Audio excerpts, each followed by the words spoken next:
오늘 말씀의 제목은 부활의 주님을 맞이하라입니다.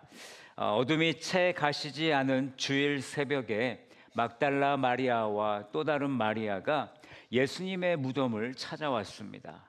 마가복음과 누가복음에 보시면 그곳에는 요한나와 살로메를 포함한 또 여러 명의 여인들이 함께 있었습니다. 그들은 예수님의 장례를 위해 준비한 향품을 들고 무덤에 왔죠. 그들의 마음에는 여전히 슬픔과 두려움이 가득했습니다. 그 순간 갑작스럽게 큰 지진이 일어났고 주의 천사가 하늘에서 내려와서 무덤을 막고 있던 그 돌을 굴려서 그 무덤을 열게 됩니다. 그리고 그 천사는 그곳에 앉게 되죠. 이날 아침 여인들이 직면한 무덤은 단지 한 사람의 죽음을 애도하는 장소가 아니었습니다. 하나님의 약속이 이루어지고 죽음의 권세가 무너진 자리였음을 우리는 믿고 있습니다. 그리고 우리는 오늘 그 여인들의 걸음을 따라서 부활의 무덤 앞에 함께 서 있습니다. 그리고 이제 우리는 그 여인들처럼 부활의 주님을 맞이할 시간을 갖게 됩니다. 그리고 그 자리에서 우리는 우리 스스로에게 이렇게 물어보기를 원합니다.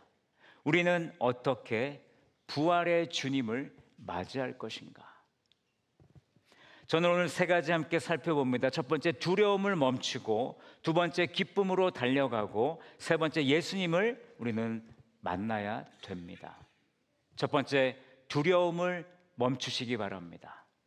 하나님은 놀라운 사건을 준비하고 있었습니다. 무덤 앞에 있던 로마 군인들이 무덤을 지키고 있었는데 정말 상상할 수 없는 두려움이 그들을 덮쳤습니다. 주의 천사를 보았는데 그 형상이 번개 같고 그 옷은 눈과 같이 희었다라고 말씀합니다. 오늘 4절 말씀해 보시면 지키던 자들이 그를 무서워하여 떨며 죽은 사람과 같이 되었다라고 말씀합니다. 천사의 나타남 앞에서 두려움에 무너졌고 감히 그들은 어떤 행동도 할 수 없었습니다. 반면에 무덤을 찾은 여인들에게는 말씀이 들려오기 시작합니다. 오늘 5절 말씀해 보십시오. 너희는 무서워하지 말라. 십자가에 못 박히신 예수를 너희가 찾는 줄을 내가 아노라. 그리고 이어지는 천사의 선언은 그들의 모든 두려움을 사라지게 합니다. 우리 본문 6절과 7절 말씀을 우리 함께 읽겠습니다. 시작. 그가 여기 계시지 않고 그가 말씀하시던 대로 살아나셨느니라. 와서 그가 누우셨던 곳을 보라. 빨리 가서 그의 제자들에게 이르되 그가 죽은 자 가운데서 살아나셨고 너희보다 먼저 갈릴리로 가시나니 거기서 너희가 배우리라 하라. 아멘. 여러분, 이 약속이 바로 우리가 두려움을 멈출 수 있는 이유가 되는 것입니다. 예수님은 말씀하신 대로 살아나셨습니다. 죽음을 이기신 예수님은 지금도 우리의 삶에 앞서고 계심을 믿으시기 바랍니다. 그리고 저와 여러분들을 직접 만나 주셨습니다. 예수님은 요한복음 11장에서 마르다에게 이렇게 말씀하셨어요. 나는 부활이요 생명이니 나를 믿는 자는 죽어도 살겠고 무릇 살아서 나를 믿는 자는 영원히 죽지 아니하리라. 이것을 네가 믿느냐? 예수님을 믿는 자는 죽음을 지나더라도 다시 살아날 줄로 믿습니다. 살아서 믿는 자는 영원한 생명을 누리는 존재가 되는 것입니다. 부활은요, 죽음을 끝이 아닌 통로로 바꾸는 시작인 줄로 믿으시기 바랍니다. 우리의 삶에는 죽음 외에도 수많은 두려움이 우리를 엄습해 오죠. 경제적인 불안, 건강 문제, 또 자녀들의 어떤 문제들, 어떤 관계의 갈등들, 이 모든 두려움의 뿌리는 결국 내가 통제할 수 없다라는 것을 우리는 기억해야 됩니다. 저는 이런 두려움이 올 때마다 이 말씀을 참 좋아합니다. 이사야 41장 10절 말씀 우리 다 함께 읽어보겠습니다. 시작. 두려워하지 말라. 내가 너와 함께 함이라. 놀라지 말라. 나는 내 하나님이 됨이라. 내가 너를 굳세게 하리라. 아멘. 이 구절의 마지막에 보면 내가 의로운 오른손으로 너를 붙들리라 라고 말씀하십니다. 믿으십니까? 우리 주님은요, 우리의 두려움 가운데서 우리의 두려움을 없애주시는 분인 줄로 믿습니다. 우리 사랑하는 서머나 성도 여러분, 우리의 두려움을 멈추시기 바랍니다. 부활은 선포합니다. 하나님이 이기셨다. 예수님은 살아계신다. 그러니 두려워 말라. 그 믿음이 저와 여러분들에게 있기를 간절히 소망합니다. 두 번째로 우리는 기쁨으로 달려가야 됩니다. 천사의 부활의 소식을 들은 여인들은요, 무덤을 떠나서 제자들에게 이 소식을 전하러 갑니다. 오늘 성경 8절에는 이렇게 말하고 있죠. 그 여자들이 무서움과 큰 기쁨으로 빨리 무덤을 떠나 제자들에게 알리려고 다름질할세. 여인들은 여전히 놀랐습니다. 하지만 그 마음을 이끈 감정은요, 무엇이었습니까? 오늘 말씀해 보니까 큰 기쁨이라고 말씀해 주고 있습니다. 그 큰 기쁨은 그들을 달리게 만들었다는 것입니다. 여러분, 기쁨은 움직이게 합니다. 기쁨을 맛본 사람은요, 가만히 있을 수가 없어요. 그 기쁨을 전하기 위해서 사람들을 만나게 됩니다. 그리고 그 기쁨은 순종으로 또 복음을 전하는 실천으로 이어집니다. 그런 기쁨의 반응을 보여주는 한 사람이 있는데 바로 삭개오입니다. 삭개오는 여리고에 살던 부자 세리장이었죠. 예수님이 오신다는 그 소식을 듣고 예수님을 만나고 싶었습니다. 근데 그거는 키가 작았기 때문에 사람들의 그 틈에서 예수님을 볼 수가 없는 거예요. 그때 삭개오가 어떻게 하죠? 돌무화과 나무로 올라가게 됩니다. 그때 예수님께서 그를 찾아오셨어요. 그리고 이렇게 말씀하십니다. 누가복음 19장 5절과 6절인데 삭개오야 속기 내려오라. 내가 오늘 너의 집에 유하여야 하겠다 하시니 급히 내려와 즐거워하며 예수님을 영접했다라고 말씀합니다.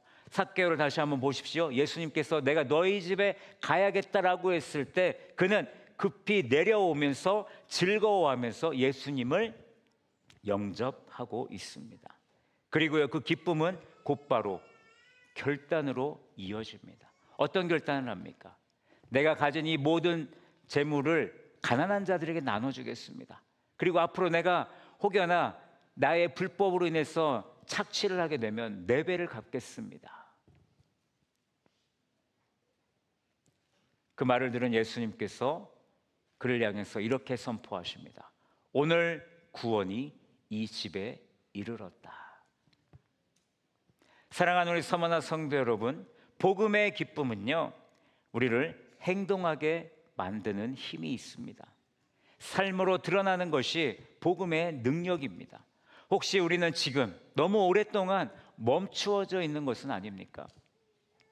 처음 주님을 만났을 때, 복음을 들었을 때 눈물을 흘리며 기뻐했던 그때가 여전히 나에게도 유효한가? 그 기쁨이 지금도 나를 살아내게 하고 있는가?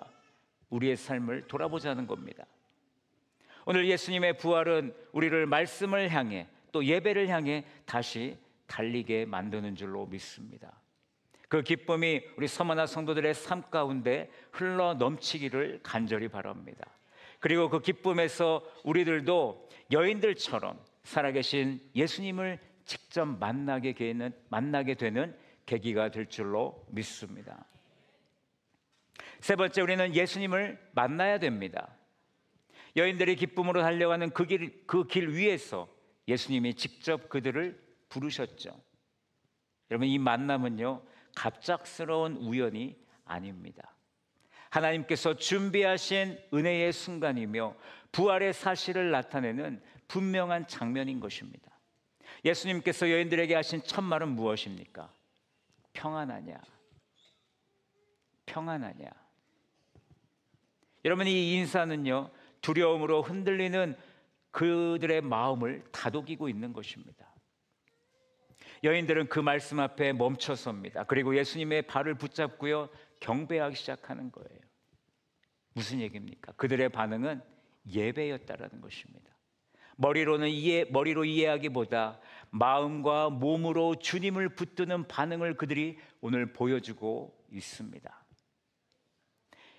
요한복음 20장에서도 보시면 오늘 본문과 같은 내용이 나옵니다. 예수님께서 마리아를 부르시죠. 마리아야. 그때 마리아가 돌아봤을 때 그 모습을 보고 이렇게 고백하죠. 라보니, 선생님이여. 그러면서 눈물을 흘립니다. 이름을 부르시는 예수님, 인격적으로 우리를 부르시는 예수님. 지금도 말씀 가운데, 이 예배 가운데 우리 주님은 여러분들을 부르시고 계심을 믿으시기 바랍니다. 우리 주님께서는 여러분들의 마음의 문을 두드리고 계세요.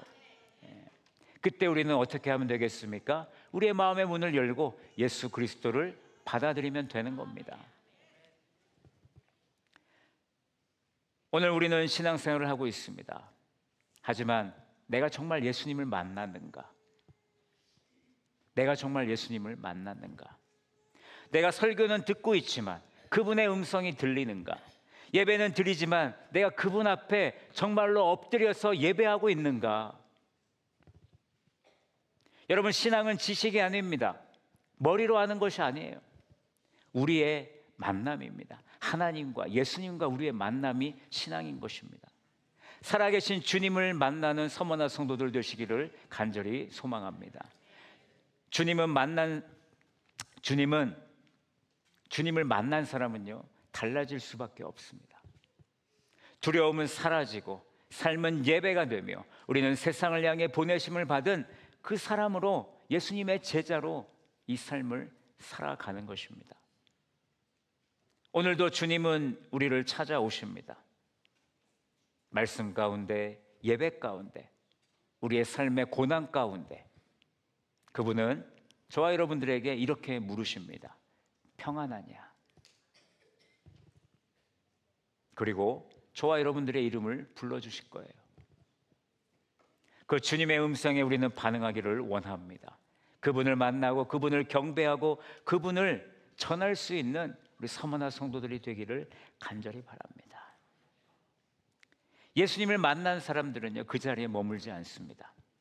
만남은 반드시 보냄으로 이어지고 복음을 맡은 사람은 결국 움직여서 예수 그리스도가 부활하셨습니다라고 전할 수밖에 없는 것입니다.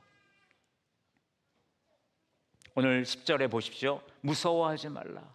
가서 내 형제들에게 갈릴리로 가라 하라. 거기서 나를 보리라 라고 주님은 명령하셨습니다. 이제 말씀을 맺겠습니다. 우리 사랑하는 성도 여러분, 오늘 우리는 빈 무덤 앞에 서 있습니다. 그곳은 절망의 자리가 아니라 하나님의 약속이 이루어지는 자리입니다. 죽음을 이기신 예수 그리스도의 승리의 현장입니다. 그 자리에서 부활의 주님을 만나십시오. 두려움을 멈추고 기쁨으로 달려가며 예수님을 만나는 우리 서머나 성도들이 되시기를 간절히 축복합니다. 오늘날 우리는 여전히 두려움이 있고 기쁨을 잃어버리고 있고 예수님이 멀어지게 느껴질 때가 있습니다. 그러나 그런 우리에게 먼저 다가오셔서 우리 주님은 말씀하십니다. 평안하냐? 그리고 우리의 이름을 다시 한번 또 불러주실 것입니다. 이제 우리가 응답할 차례이죠. 여러분, 두려워하지 마십시오. 기쁨으로 반응하십시오.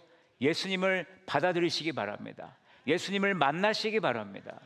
예수님 만남 없이는 우리는 이 자리에서 예배드림이 헛되다는 것을 우리는 알아야 됩니다.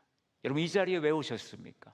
부활하신 예수님께서 나를 만나주셨고 나를 만나주셨기 때문에 나는 이제 더 이상 하나님과의 관계가 깨어진 관계가 아니라 그 관계가 회복됨으로 인해서 우리는 하나님의 나라에 갈 수 있는 하나님의 귀한 자녀가 된 것입니다.